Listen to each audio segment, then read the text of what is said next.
नमस्ते dear students. International relations की अपनी सीरीज में आज हम चर्चा करेंगे जापानी प्रधानमंत्री के इस्तीफे के बाद पैदा हुए हालात पे। तो जापान का मेरा पहले से एक वीडियो इस चैनल पे मौजूद है जो कि वर्ल्ड वॉर सेकेंड के बाद तक की सिचुएशन को बताता है कि कैसे जापान इंपीरियलिस्टिक था, कैसे वहाँ पे मिलिट्री एकदम हावी हो चुकी थी और कैसे उसका पूरी तरीके से तबाही उसने झेली है। इकलौता ऐसा देश है जिसने न्यूक्लियर अटैक्स झेले हैं।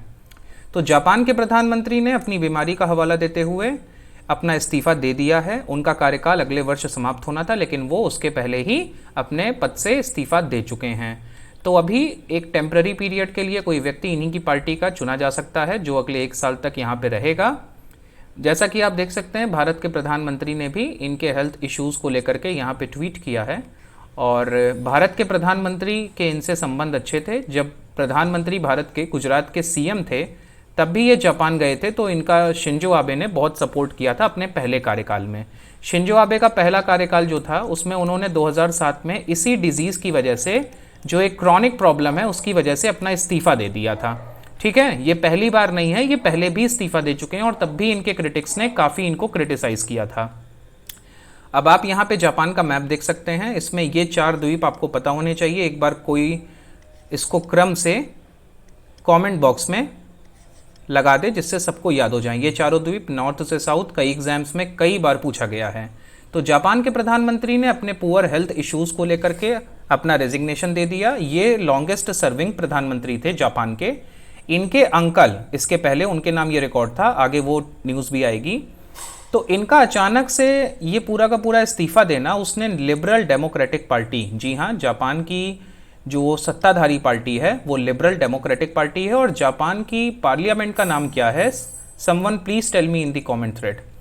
तो अगले कुछ हफ्तों में वो एक नया नेता चुनेगी।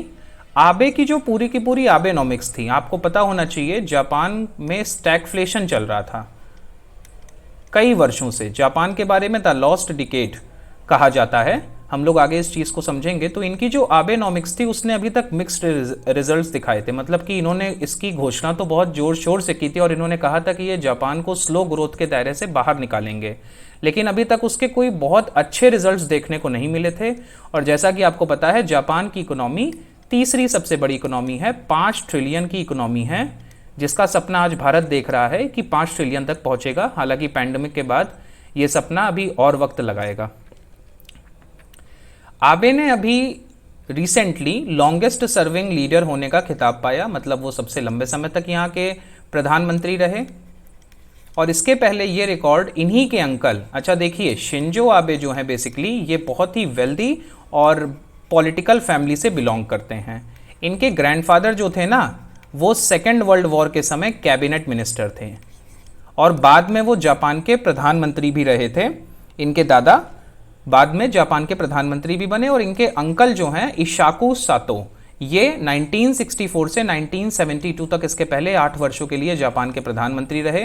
ये वो समय था जब जापान हाई ग्रोथ से आगे बढ़ रहा था और दुनिया में लीडिंग जो मैन्युफैक्चरिंग इंडस्ट्रीज हैं उनको लीड कर रहा था। तब तक चाइना का और साउथ कोरिया का उदय नहीं हुआ था। आज जो कंपनीज जापान एक समय जिन एरियाज में डोमिनेट करता है, वहां पे चाइना और साउथ कोरिया आ चुके हैं। तो जापानी कानून क्या कहता है कि अभी एक एक्टिंग प्राइम मिनिस्टर होगा जो कि कुछ वक्त तक काम करेगा जब तक कि पार्टी एक नया नेता नहीं चुनती। हालांकि शिंजो आबे ने कहा है कि वो ये कार्यभार तब तक संभाल लेंगे जब तक पार्टी एक नया नेता नहीं चुनती, जो बेसिकली सितंबर तक चुन लिया जाएगा। इनका कार्यकाल अगले वर्ष समाप्त हो रहा है, ये बात याद रखिएगा।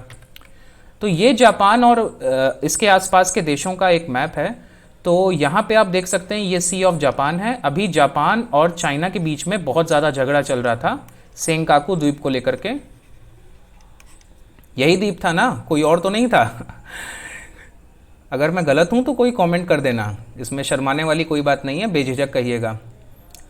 ये रशिया है, ठीक है, यहाँ पे। और जापान और रशिया में 1905 में लड़ाई हो चुकी है, बैटल हो चुकी है, जिसमें जापान ने रशिया को हराया था और जिसका इफेक्ट ये पड़ा था कि भारत में भी क्रांतिकारी घटनाएं चालू हो गई थी। क्योंकि जो कहा जाता था कि यूरोपियंस पावर तो हार ही नहीं सकते, ये इनविंसिबल हैं, ये अजेय हैं, अपराजित हैं। तो जापान जैसे छोटे से देश ने, जो बेसिकली आइलैंड्स का ग्रुप है, एक आर्कीपेलागो है, उसने रशिया जैसी बड़ी ताकत को हरा दिया था।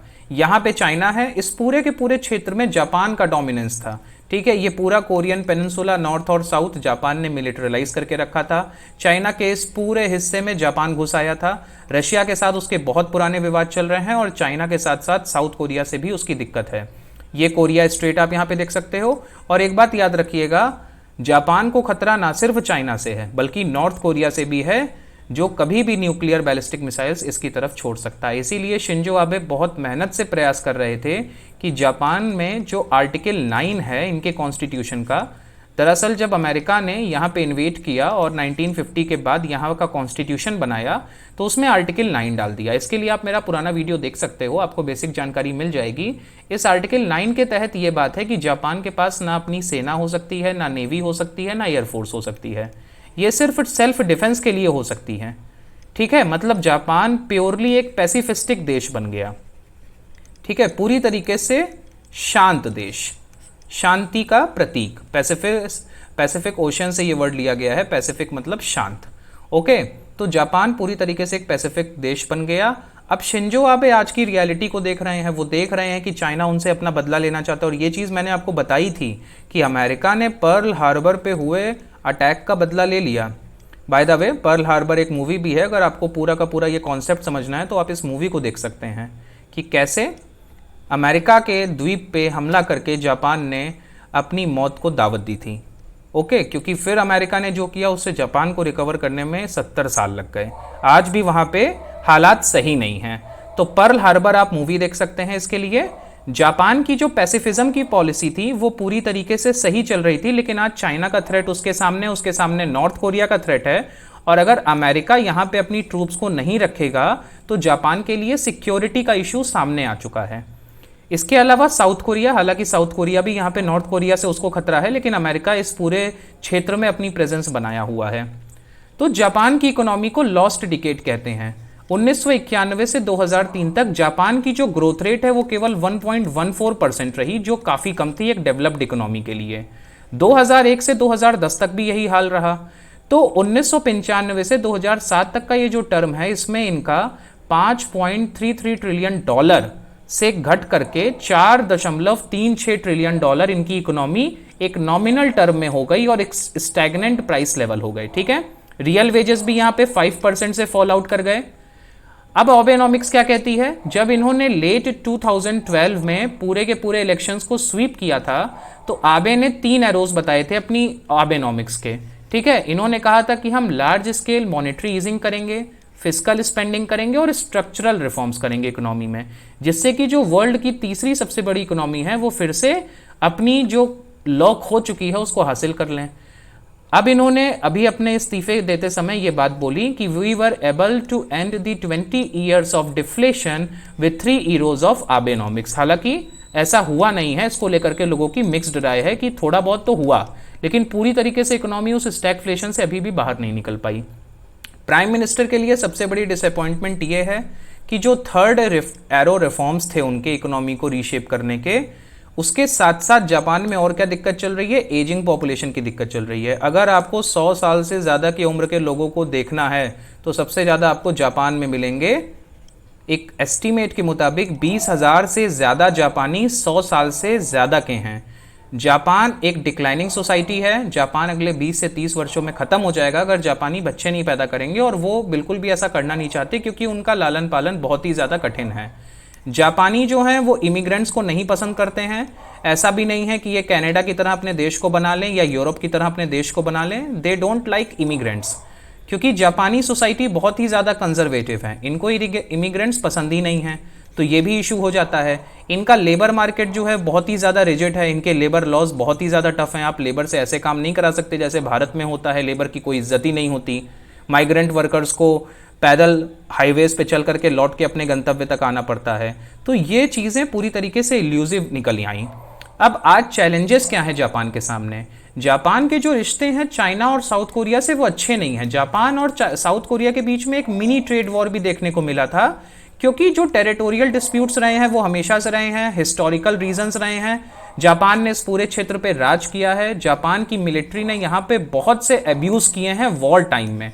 जब सेकेंड वर्ल्ड वॉर चल रही थी तो जापान की आर्मी ने यहाँ पे बहुत ब्रूटल अपनी एक फेस को दिखाया था, ब्रूटैलिटी की सारी हदें पार कर दी थी। एक्सपर्ट्स की ये राय है कि जो आबे हैं उन्होंने कोशिश तो की कि वो अपने चैलेंजेस को फेस आउट कर सकें, लेकिन आज जो वहाँ की श्रिंकिंग होती हुई और एजिंग पॉपुलेशन है, साथ ही साथ क्लाइमेट चेंज जैसे इश्यूज हैं, आज भी जो जापान है वो कोल फायर्ड पावर पे डिपेंडेंट है। अब ये आप जान लीजिए कि रेन्यूएबल में इतनी कोशिश करने के बाद भी जापान आज भी कोल बेस्ड पावर पे डिपेंडेंट है। तो ये हैं चैलेंजेस जापान के सामने। इसी के साथ हम अपने वीडियो को अंत करते हैं। आपको ये वीडियो कैसा लगा इसे कमेंट थ्रेड में ज़रूर बताइए। चैनल को लाइक, शेयर और सब्सक्राइब ज़रूर कीजिए। और ये पीटी की तरफ से आपके लिए रिसोर्सेज हैं, इनमें एनरोल कीजिए, इनका फ़ायदा उठाइए। हम फिर हाजिर होंगे एक नए टॉपिक के साथ। तब तक के लिए नमस्ते, जय हिंद।